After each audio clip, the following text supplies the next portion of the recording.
Aujourd'hui, nous allons parler de l'ovulation. Si vous essayez de tomber enceinte, l'ovulation est un élément essentiel. Comprendre comment déterminer si vous ovulez peut être très utile pour planifier vos rapports sexuels et maximiser vos chances de tomber enceinte. Si vous trouvez ce contenu utile, abonnez-vous à la chaîne pour découvrir d'autres contenus intéressants. Tout d'abord, vous n'êtes pas obligé de suivre vos cycles. Vous n'êtes pas obligé de les chronométrer. Cela ne convient pas à tout le monde. Certaines personnes veulent simplement commencer à essayer et voir ce qui fonctionne pour elles. Si vous souhaitez optimiser vos chances de tomber enceinte chaque mois, vous devrez tirer le meilleur parti de vos cycles dès que vous en aurez l'occasion. C'est donc par là que nous allons commencer aujourd'hui. L'une des questions qui me sont le plus souvent posées est la suivante: les pilules contraceptives ont-elles un impact sur la fertilité? Et plus précisément, ont-elles un impact sur votre capacité à tomber enceinte lorsque vous arrêtez de les prendre? Les pilules contraceptives agissent en empêchant le cerveau d'envoyer l'hormone folliculostimulante. L'hormone folliculostimulante est l'hormone qui provoque la croissance des ovules. Si votre cerveau n'envoie pas de signal pour que l'hormone folliculostimulante soit libérée, vous n'ovulerez pas. La pilule contraceptive à base d'estrogène et de progestérone agit donc en empêchant l'ovulation. La progestérone amincit également la muqueuse utérine. Vos règles ne seront pas abondantes. Elles seront plus légères et plus faciles à supporter. Vous aurez donc généralement des règles plus légères et moins douloureuses. Et vous n'ovulerez pas. C'est vraiment essentiel pour comprendre le fonctionnement des pilules contraceptives. Je déteste quand les gens parlent du syndrome post-pilule contraceptive ou du fait que la pilule contraceptive perturbe les règles. Écoutez-moi bien, si vous prenez votre pilule contraceptive tous les jours, comme indiqué sur la plaquette, vos règles seront régulières. Et c'est normal. C'est une bonne chose. Lorsque vous arrêtez la pilule, vous ne fournissez plus d'estrogène et de progestérone à votre corps, qui doit donc les produire lui-même. Cela ne signifie pas que la pilule a causé un problème. Si vos règles sont désormais irrégulières, cela peut signifier que vous aviez peut-être un problème que vous traitiez. Vous traitiez votre problème avec la pilule contraceptive. Maintenant que vous ne recevez plus d'estrogène et de progestérone provenant de la pilule, c'est à votre corps de faire le travail. Et peut-être que votre corps n'y parvient pas pour diverses raisons. Il vaut la peine de consulter votre médecin pour qu'il vous examine. Supposons que vous ne prenez pas de pilule contraceptive. Et que vous n'avez pas de règles régulières, c'est-à-dire des règles régulières et prévisibles chaque mois. Si tel est le cas, il y a de fortes chances que vous n'ovuliez pas. Dans les études sur la contraception, il arrive parfois que les femmes aient un retard d'1 mois lorsqu'elles essaient de tomber enceintes au cours des 6 premiers mois. Ainsi, les femmes qui n'ont pas pris de pilule contraceptive au cours de l'année écoulée et qui ont commencé à essayer de tomber enceintes en moyenne au bout de 3 ou 4 mois. En revanche, les femmes qui ont arrêté de prendre la pilule après l'avoir utilisée au cours de l'année écoulée et qui ont ensuite essayé de tomber enceintes sont tombées enceintes en 4 à 5 mois. Il y avait donc environ 1 mois de différence entre les deux groupes de femmes au cours des 6 premiers mois. Mais au bout de 6 mois, il n'y avait plus de différence. Il vous faudra peut-être environ 1 mois supplémentaire pour commencer à essayer de tomber enceinte. Cela est probablement dû à l'effet prolongé de la progestérone sur la muqueuse utérine, qui s'amincit. Il a simplement fallu du temps au cerveau pour réagir et libérer l'hormone folliculostimulante afin que les femmes puissent commencer à ovuler. Certaines personnes qui n'ovulaient pas ont été éliminées. Cela dit, vous ne constaterez pas de préjudice prolongé. Une autre question se pose: les pilules contraceptives vous empêchent-elles d'avoir des ovules puisque vous n'ovulez pas? Pour être clair, à chaque cycle menstruel, un groupe d'environ 1 millier d'ovules commence à mûrir dans les ovaires, mais un seul atteint l'ovulation. Les autres ovules de ce groupe meurent. Il en résulte une perte mensuelle continue d'ovules, même lorsque l'ovulation se produit à chaque cycle. La pilule contraceptive ne vous empêche pas d'avoir des ovules. Ces 1000 ovules continuent de sortir de la réserve. Ils ne sont simplement pas exposés à l'hormone folliculostimulante, donc aucun d'entre eux n'ovule. Tous les ovules meurent donc au cours de ce mois, et pas seulement ceux qui ovulent. C'est vraiment important à savoir. Nous pouvons maintenant nous pencher sur le moment où vous n'utilisez plus de contraception hormonale et où vous êtes prête à ovuler. Que va-t-il se passer? Tout d'abord, le signe numéro 1 qui indique que vous ovulez est la régularité et la prévisibilité de vos règles.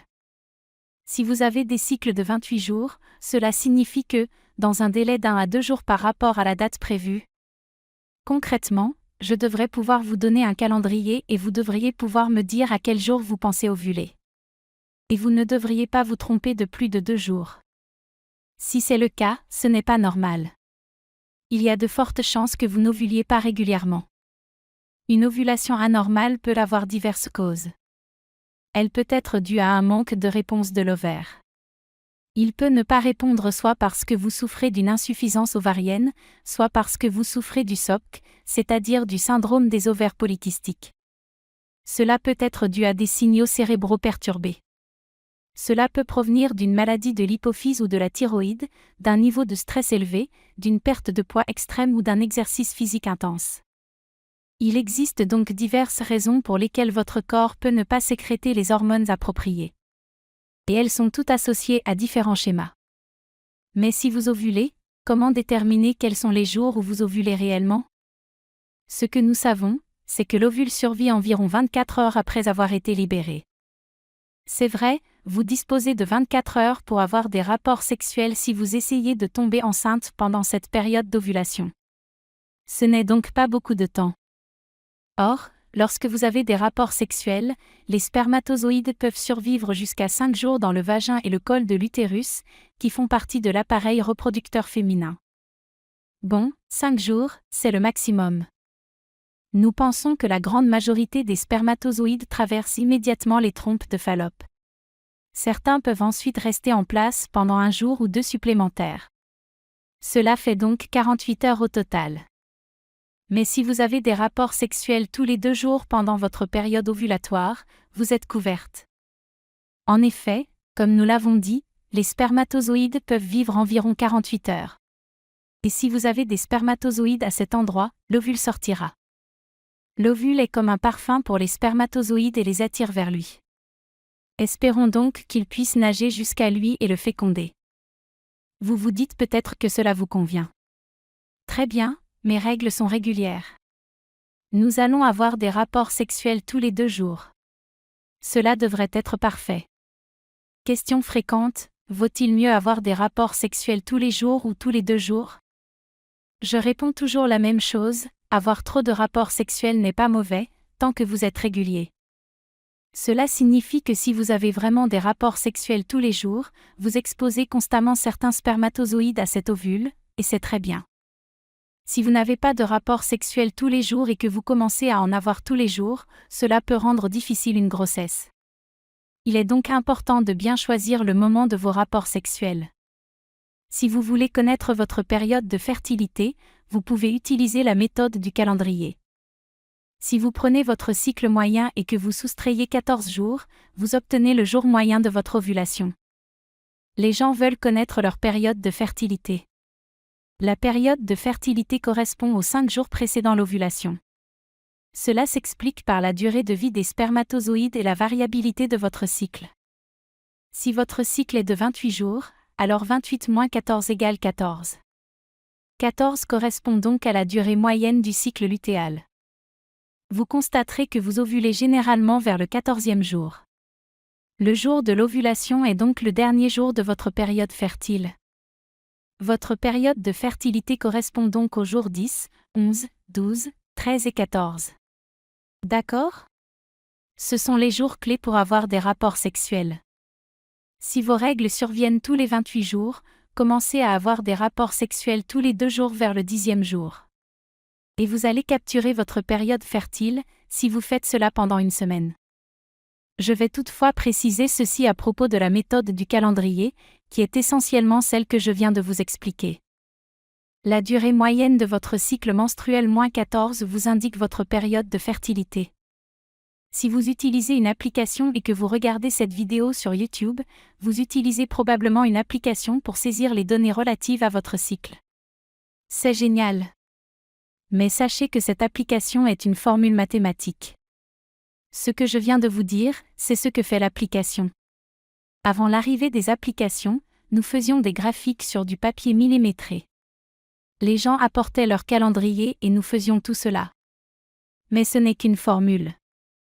Votre application prend donc la durée moyenne de votre cycle. Elle la modifie mois après mois à mesure qu'elle recueille davantage de données vous concernant. Et elle vous indique votre période de fertilité. Et écoutez bien, si vos règles ne sont pas parfaitement prévisibles à 1 ou 2 jours près, la formule est erronée. La formule est erronée. Des études ont montré que les femmes suivent leur cycle à l'aide de cette méthode de calendrier intégrée à une application et ont des rapports sexuels à des moments totalement inappropriés selon les données de fertilité. Les applications ne sont efficaces que si les données utilisées le sont. Donc, si les données que vous fournissez à l'application indiquent que vos règles sont irrégulières, elle vous indiquera également une période de fertilité irrégulière. Soyez donc attentive afin de connaître d'autres moyens de détecter l'ovulation. La deuxième méthode pour déterminer si vous ovulez est la méthode de la glaire cervicale. La surveillance de la glaire cervicale est un moyen facile de déterminer si vous ovulez. C'est certainement le plus économique. Pour surveiller votre glaire cervicale, vous devez introduire 2 doigts dans votre vagin. Vous allez ensuite prélever la glaire cervicale et l'étirer pour voir à quoi elle ressemble. Croyez-moi, cela peut sembler étrange. Mais une fois que vous l'aurez fait, vous saurez reconnaître une glaire cervicale normale d'une glaire anormale. Ce que vous recherchez, c'est votre glaire cervicale de type 4. La glaire cervicale de type 4 est élastique et ressemble à du blanc d'œuf. Pensez donc à la consistance du blanc d'œuf. C'est le jour de l'ovulation.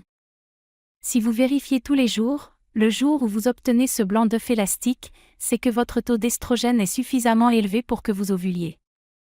C'est le jour idéal pour avoir des rapports sexuels si vous surveillez votre glaire cervicale.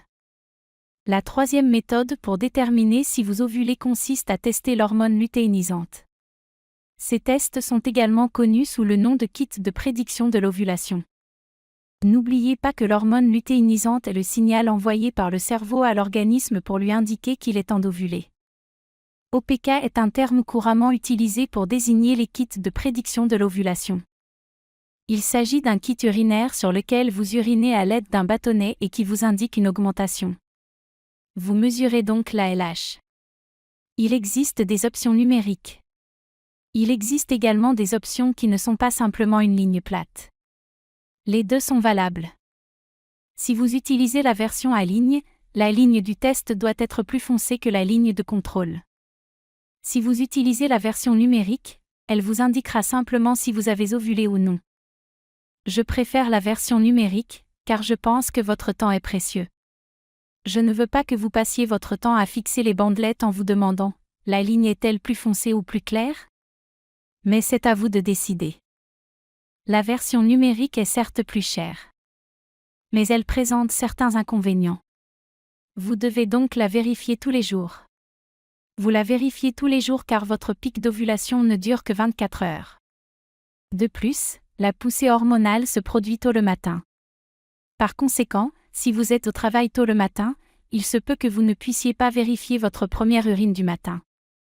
En effet, ce n'est pas parce que votre cerveau est en pleine poussée que celle-ci se trouve déjà dans votre urine. Le moment optimal pour vérifier votre test d'ovulation est entre 10H et 14H chaque jour. Et lorsque vous obtenez un résultat positif, cela signifie que le pic de LH est présent dans votre cerveau. Cela vous indique que votre ovaire ovulera le lendemain. Donc, si vous êtes en désaccord et que vous ne comptez avoir que 2 rapports sexuels pour essayer de tomber enceinte, le moment clé sera le jour du test positif et le lendemain. Car le lendemain du test positif, c'est le jour où vous allez ovuler, et ce test positif va donner un petit coup de pouce aux spermatozoïdes, qui seront prêts à féconder l'ovule dès qu'il sera libéré. Ne vérifiez pas les tests d'ovulation après avoir obtenu votre première poussée. Ne vérifiez pas les tests d'ovulation le lendemain de votre premier résultat positif, ils ne servent à rien. Le corps jaune, qui est le follicule qui produit la progestérone, produit de la progestérone de manière pulsatile en raison des pulsations de LH tout au long de la phase lutéale. Vous allez donc gaspiller votre argent et votre temps en vérifiant les pics d'hormones lutéinisantes. Une fois que vous obtenez votre premier résultat positif, vous obtenez votre grande poussée, puis vous allez voir des pulsations. Le premier résultat positif vous indiquera donc quand vous ovulez. Les autres ne servent à rien. Ne les utilisez donc pas. D'accord. Nous avons donc passé en revue la méthode du calendrier, la glaire cervicale et les tests d'ovulation. La quatrième méthode pour déterminer si vous ovulez est appelée la méthode de la température basale. La température basale est la température que vous prenez le matin au réveil à l'aide d'un thermomètre très spécifique afin de détecter ces micro-changements progressifs. C'est une méthode précise. Après l'ovulation, votre corps produit de la progestérone. Nous avons vu comment le corps jaune produit de la progestérone. La progestérone augmente la température de votre corps. Vous pouvez donc détecter un changement ou une augmentation de votre température à l'aide de ce thermomètre spécifique. Si vous constatez un changement de température et que celle-ci est désormais plus élevée, cela confirme que vous avez ovulé. Mais cette méthode ne vous aide pas à déterminer le moment de vos rapports sexuels. C'est pourquoi ce n'est pas ma méthode préférée. Elle ne vous aide pas à dire « Oh, eh bien, maintenant j'ai déjà ovulé ». Et si vous n'avez pas eu de rapport sexuel, cela ne vous a pas aidé. Cependant, si vous notez une nouvelle température et que vos règles sont parfaitement régulières chaque jour, cela peut vous aider à affiner et à prédire votre prochain cycle. Donc, si vos cycles sont parfaits à 28 jours et que vous avez toujours un changement de température au 15e jour, vous savez que votre ovulation a lieu vers le 14e jour. Cela peut donc être utile pour les cycles futurs si vos règles sont prévisibles. Si vos règles ne sont pas prévisibles, ne perdez pas votre temps à suivre votre température basale. Ne gaspillez pas votre précieuse énergie mentale à utiliser cette méthode. Cela n'en vaut pas la peine. Il existe également d'autres moyens, comme un bracelet et d'autres dispositifs similaires, qui fonctionnent de la même manière. Ils vérifient votre température en permanence, ce qui est un peu moins fastidieux, mais les données que vous obtenez ne sont fiables que si vous les saisissez correctement. Donc, si vos règles ne sont pas régulières, ces bracelets ne vous conviendront pas non plus. Cibler votre jour clé d'ovulation peut vous aider à optimiser vos chances de tomber enceinte. Si vous n'ovulez pas, voici mon conseil, ne perdez pas votre temps. N'écoutez pas ceux qui vous disent qu'il faut attendre 6 mois ou 1 an avant de consulter un spécialiste de la fertilité ou votre gynécologue. Si vos règles ne sont pas régulières et prévisibles, c'est qu'il y a un problème, et vous méritez de passer un examen pour le découvrir avant qu'il ne soit trop tard. Alors, soyez votre propre défenseur. Merci beaucoup d'avoir regardé. N'hésitez pas à liker et à vous abonner à la chaîne.